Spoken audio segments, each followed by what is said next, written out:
Hello and welcome to Spectrum of Color panel. Thank you so much all for being here today. We have an amazing panel of guests with us today. We will be discussing the intersection of being Black and having autism.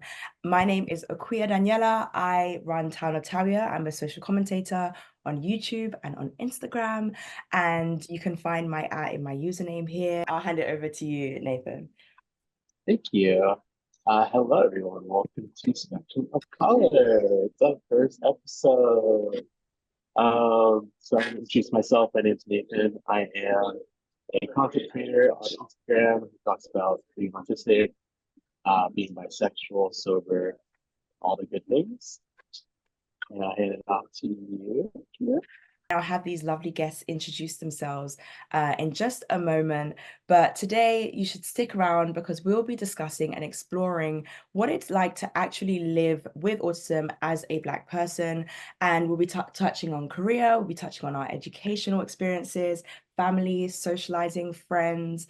And I really can't wait to really delve in and chat with you guys. So I would love if you guys could introduce yourselves. I know everyone always finds it so awkward to come up with an introduction, but you guys are great at this. So Ash, sorry, it's probably the story of your life, but Ash, to go first. Well, hello. My name is Ash. I run an Instagram account at Shark Tizzy. I write about being Black and being autistic, as well as living with dissociative identity disorder. And I'm really happy to be here today. Thank you. Hi, everyone. My name is Khadija, she, they, them. I am a human rights activist and I run my own cross-cultural consultancy. I've been doing that for 23 years. I'm new to the neurodivergent world because my diagnosis is new, but not new to all things fighting the power be in other areas and arenas. And I think for me, why I'm excited for this, because I'm isolated in Australia as a Black autistic and neurodivergent person. So I think that is what I am looking for, is that sense of connection, but the globalness of our shared struggle. But I'm excited to be here. Thank you so much for having me. Hi, everybody. So my name is Carolyn. I run an Instagram page called Disrupt Your Feed, and I'm a fourth-year medical student. So I kind of started that page when I started my healing journey, and I just wanted to share the things that I'm learning in school and also to help everybody get along on their healing journey. And yeah, so that's pretty much it. Hi, my name is Chris, and I also go by my username, Tank0601. You can also find me on Instagram. I was most known for being in a video with special books by special kids. Check them out as well. And mostly I just try to get through life and survive, and hopefully to inspire others to not to be afraid of life. Very relatable, to be honest. And that will be Fatima next. Hi, my name is Fatima. You can find me on Instagram at Mimo3000. I mostly use my platform to talk about art, talk about the intersection of art and having autism, and how just the creative world is kind of not as open to that, but how we can make it open to autism and neurodivergency and things of that sort. Because as a fashion major, it's something that I feel like is not talked about enough. So yeah, I mostly use my platform to encourage others to take their creativity to the next level, despite whatever outcomes may come from people not being open to them being neurodivergent. Hi, my name is Yours, pronouns they, them, and I go under the handle Mangoranges, so you can also call me Mangoranges. I am an autism and ADHD mental health advocate and content creator, filmmaker, and I'm currently zooming in from Austria. Thank you so much. And last but not least, Sunshine. Howdy. My name is Sunshine, and I am a content creator that talks about motherhood and travel through the lens of sustainability, and now my journey to discovering that I'm autistic and maybe raising super cool autistic kids too. Lovely. Thank you so much. So we all come from really different walks of life, and a lot of people watching may have autism. I want you guys to talk about a little bit about how do you best work? Like, how do you feel like your autism affects the way that you work, and what ways of working are best for you, essentially? For me personally, my autism is co-occurring with ADHD, and the ADHD is really one that like takes me for a loop where I'll start a thing, know a thing, be passionate about this thing, and then all of a sudden forget I even did this thing. Even now, as I'm like creating content and trying to do it in between like mothering, I'll forget that I've recorded 7 things and then just be like, it'd be a really good idea to talk about this. And then go, oh, wow, you've already recorded these 7 things. And then like not know where they are or not know how to upload them. And like all these things keep messing with me, but I will prevail. That is very relatable. I've sent many an email without realizing that it was already done and I'd already done the work. But, you know, at least it was done. I mean, there was an organizational side of me at one point, so that makes me feel good. What about you guys? Fatima, you mentioned that you work with and you're studying, you know, fashion and you work with a lot of art. Do you feel like it can be a bit of a challenge with your autism, or do you find it to be like a really helpful sort of creative outlet? I think because it's one of my special interests, I don't really give myself a choice but to love it. But even then, you can get tired.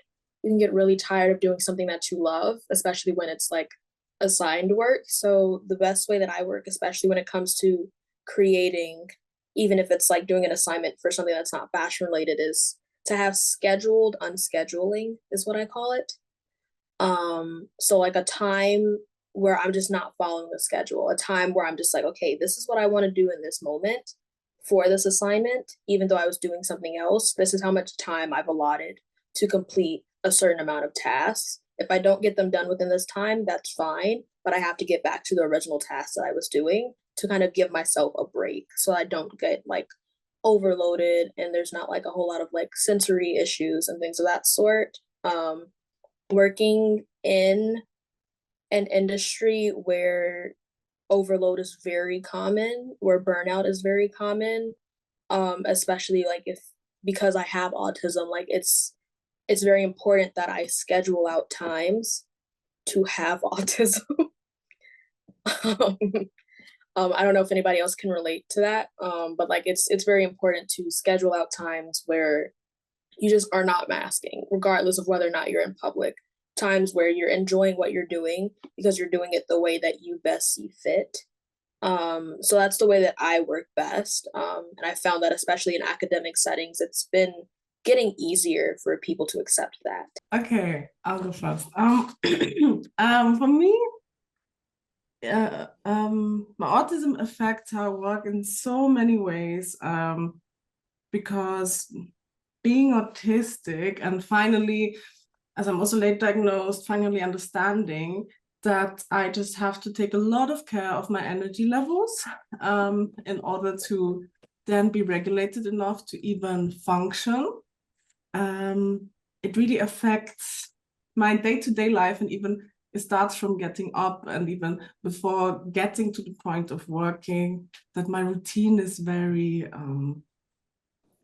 something important, but something that's also hard for me to stick to because I also have ADHD. I think my struggle in the beginning, it was working against my brain, not knowing what kind of brain I had meant that I have worked against my brain the whole time. And I think that lack of awareness of something that can both be a strength and a weakness, but you can't utilize something you're not aware of. So that was my challenge. Now with the awareness and my late diagnosis and, you know, having spent also time raising my child who's also autistic, ADHD, neurodivergent. So we're twice in our home. It's not just my own autism.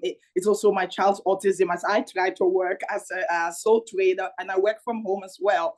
So it's bringing those two worlds together where it's me having to regulate myself now and work with my brain, but also factor in the needs of my child, which sometimes they are incompatible in a lot of ways. But I think what I struggle the most with from an autistic perspective is my PDA that raised its ugly head in terms of work. It's how everything feels like a demand and how everything feels like an interference with my autonomy. And I hate any interference with my autonomy. So yes, I want to work. Yes, I want economic participation as a disabled person, as a single disabled parent. But at the same time, it's the fact that work can feel so unsafe when you're working with people who don't understand your needs and having to advocate for your accommodations, where you feel like you're a hard ass. But I'm not being a hard ass. I am just demanding what I desire and need to actually function on a level playing field to my counterparts. But that negotiation doesn't always feel comfortable because people put you in a position where it feels like you're asking for too much because, you know, disability accommodations, especially autistic accommodations, are not taken as seriously as they should. And as somebody who is a wheelchair user, because, you know, everyone always goes back to, well, you're not as disabled as a wheelchair user. My brain needs a wheelchair itself. I can tell you that as a fact. My legs may have a wheelchair, but I feel most times while I'm working, can somebody give me a wheelchair for my brain? Yeah, so real. Yes. I never thought about it like that. I'm gonna have to start using that analogy.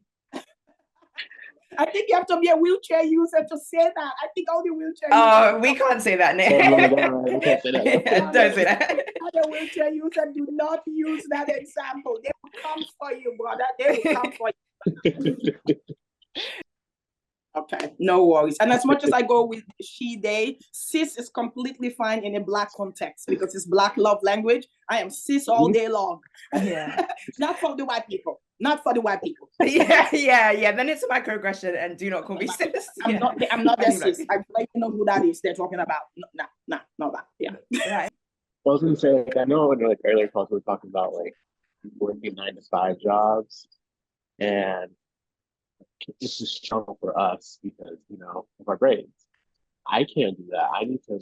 I prefer doing like entrepreneurship jobs, like my own thing. But also when it comes to like accommodating my accommodations at a 9-to-5, it's way harder for us, the white counterparts who are autistic, because I'm not often believed to be autistic skin color. So it's been very rough, but then that term, like, I think that's what contributed to me getting laid off from my previous job recently. I did it, bring up accommodations, and they didn't want to do that. So. Yeah, I feel like it's really difficult to get accommodation. It's something that we can, like, you know, for people to take into consideration our needs. You mentioned PDA. For anyone who doesn't know what that means, is it okay if you could break that down a bit and what that looks like? Pathological demand avoidance. There are other names, but I think PDA is easy because we all have that general understanding now. So I would just use it. And I always say that my PDA is backed up and by the ancestors. So the force of it is quite strong. And I think that goes for all Black people. That is just my thesis at the moment in my brain. One of my PhDs is that Black people's PhD is not regular PhD, because I think there's a legacy from slavery and colonization. And that racial marginalization also means any interference with one's autonomy, I think as a Black person, as an Indigenous person, really goes to the heart of who I am. So when I feel like people are making demands of me, when I feel like people are trying to interfere with my rights or my ability to make free choice on my own, which people tend to do when you're disabled and you're autistic, there is this correlation between intellectual disability and autism. And not everyone has an intellectual disability has autism, and not everyone has autism has an intellectual disability. So we then start talking about cognitive function and intelligence, and you're like, no, as a human, I have a right to have dignity. And part of that dignity for me is how people speak to me, how they request things from me. It is how they approach me in a manner that makes me feel safe, that the interaction doesn't have this hierarchy or power imbalance that is interfering with my autonomy. An example of this can be an email. Emails are tricky because people email you, so you email them back. Meanwhile, my Black ass is sitting here going, who are they emailing? Who do they think they are emailing me and expecting me to email them back? Meanwhile, I'm the one who emailed the people while I couldn't sleep in the middle of the night. And now it's morning. I'm like, why are they disturbing me? Why are they disturbing me? But it's that sense of feeling like there's a demand. And an email is a demand. People email you expecting you will email them back. So I'm sitting here going, I don't want to. I don't want to because it's expected of me. Because it's expected of me, it doesn't feel like it's my choice. So I would then email when people can't reply back to my emails because it then feels like I'm a boss ass replying because I want to reply. But they can't reply because I've replied at a time when I know they can't reply, like in the middle of the night.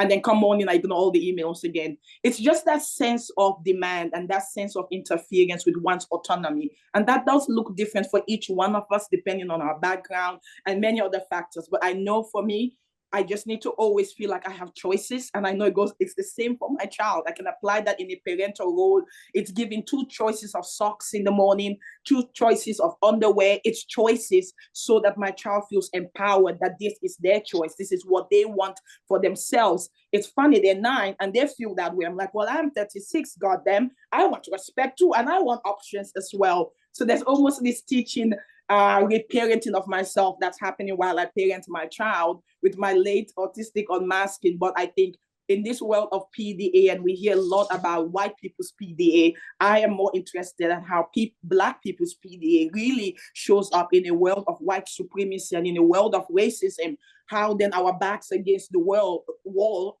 literally. So those interactions can feel, I think, extra demanding, especially when a white person is the one making the request and demand. I think there's an extra tone and there's an extra expectation and a demand that can sometimes feel very uncomfortable to me as a Black person, as a Black autistic person.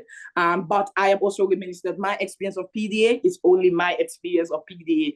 So everyone else will have their own experience. But to me, honestly, it's just the interference with my autonomy. That's the basic way I could summarize it. I do not like any interruption, any interference with my autonomy. So, yeah.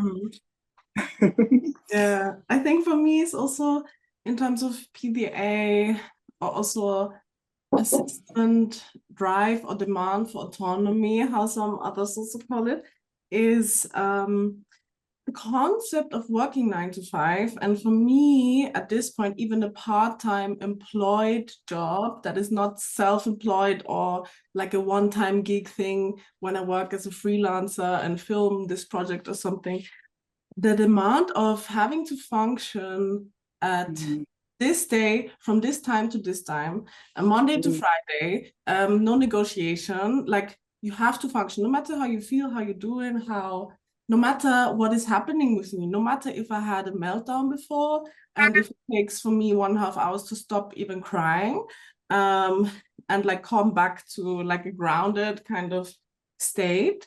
That for me is such an unrealistic demand. And for me, I knew since I was a child/teen that I need to be in a job where I can decide things for myself, and also where there's not this pressure of no matter what you have to function. Like I don't like because that's how it is in 9 to 5s. And for me, that is such an unrealistic and and that's also a demand. Like you have to work on this day and from this time.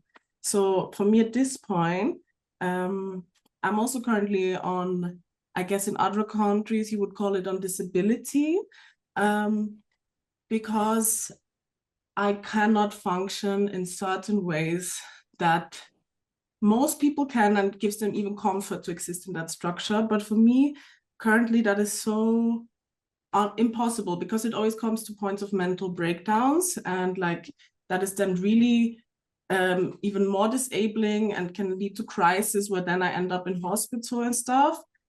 So for me, I know I had to learn in the painful way, but that I'm not made for that, but that is also okay. It's also okay. Like, yeah.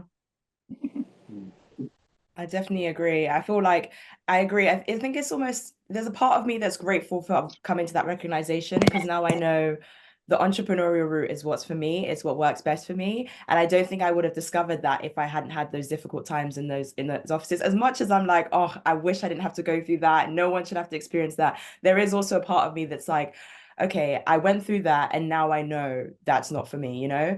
And I think there's something I really hope, I was saying earlier that I really wish like an entrepreneurial route on every person with autism if we can, because we just deserve it. Like, you know, the world doesn't understand us. And I really feel like we're such creative minds, and to be able to sort of like carve, you know, our own path is something that I think would be really special for all of us to have access to.